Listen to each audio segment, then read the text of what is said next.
नमस्कार शेतकरी बंधूंनो, मी बापू बिडगर आणि मराठी दरबार या आपल्या यूट्यूब चॅनलमध्ये आपले मनापासून स्वागत आहे. तर बघा, पी एम किसान योजनेचा जो काही 23वा हप्ता याच्यामध्ये देखील सांगितलं होतं की जे पी एम किसानचे लाभार्थी असतील त्यांनी जर समजा ई-के-वाय-सी केली नाही तर अशा लाभार्थ्यांना जो काही 23वा हप्ता आहे तर तो येणार नाही. तर अशा प्रकारचं देखील सांगितलं होतं. परंतु याच्यामध्ये आपण पाहिलं तर बऱ्याच शेतकऱ्यांना ते हप्ते देखील पडलेले आहेत, कारण ती अट थोडी शिथिल करण्यात आलेली होती. परंतु आता याच्यामध्ये ई-के-वाय-सी करण्याचे बरेच लाभार्थी याच्यामध्ये आपण राहिलेले पाहत आहेत. तर याच्यामध्ये आपण पाहिलं तर जे काही नवीन लाभार्थी असतील, तसेच व्हॉलंटरीमध्ये जे बरेच लाभार्थी गेलेले होते, त्यांचं देखील रिव्हॉलंटरी झाल्यामुळे त्यांना देखील याचं ई-के-वाय-सीसाठी ते पात्र होते. परंतु असे बरेच लाभार्थी हे ई-के-वाय-सी पासून वंचित आहेत आणि अशा ज्यांची फेस ई-के-वाय-सी राहिलेली आहे, अशा लाभार्थ्यांना एक शेवटची संधी आता उपलब्ध करून देण्यात आलेली आहे. ज्यांचं फेस ई-के-वाय-सी झालेलं नसेल, अशा प्रत्येक लाभार्थ्यांनी लवकरच म्हणजे तात्काळ आपलं फेस ऑथेंटिफिकेशन हे करून घ्यायचं आहे, आपली के-वाय-सी करून घ्यायची आहे.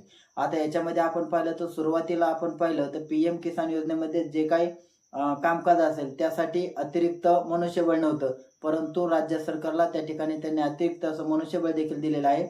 त्याच्यामुळे तुमचं जे काय पी-एम किसान योजनेतर्फे जर कोणी आलं तर तुम्ही त्या ठिकाणी के-वाय-सी करून घ्यायची आहे किंवा तुमच्या मोबाईलमध्ये पी-एम किसान हे ॲप घेऊन त्या ॲपच्या माध्यमातून देखील तुम्ही ते फेस के-वाय-सी करू शकता. किंवा जर समजा ॲपच्या माध्यमातून कोणाला समजलं नाही तर तुम्ही CSC सेंटर किंवा आपले सरकारी सेवा सुविधा केंद्रावर जाऊन आपलं फेस ऑथेंटिफिकेशन करून घ्यायचं आहे की जेणेकरून तुम्हाला 24वा हप्ता येण्याला कोणतीही अडचण येणार नाही.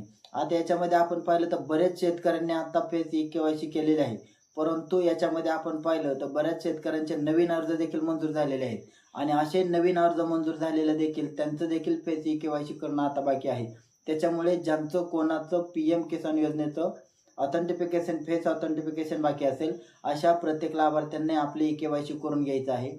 नाहीतर तुम्हाला पी-एम किसान योजनेचा जर समजा हप्ता बंद झाला तर आपोआपच तुम्हाला नमो शेतकरी महासन्मान योजनेचा देखील हप्ता हा बंद होऊ शकतो.